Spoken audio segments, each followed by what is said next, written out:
Yung pinakamatalino sa atin dalawa. Tatanungin kita. Ano ang mas mataas? Addition o multiplication? Multiplication nga.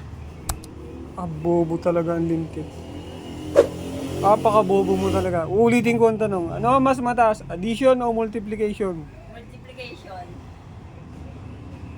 Sige. 3 times 3. 9.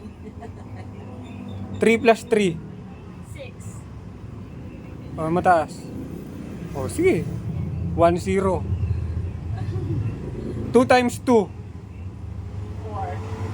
4. 2 plus 2. Di tabla. Tabla na. 1 plus 1. 1 times 1. Ano mas mataas? Bobo talaga. Naka 2-1 lang yun. So, 2 points kay multiplication. Naging 2 points. Bobo talaga.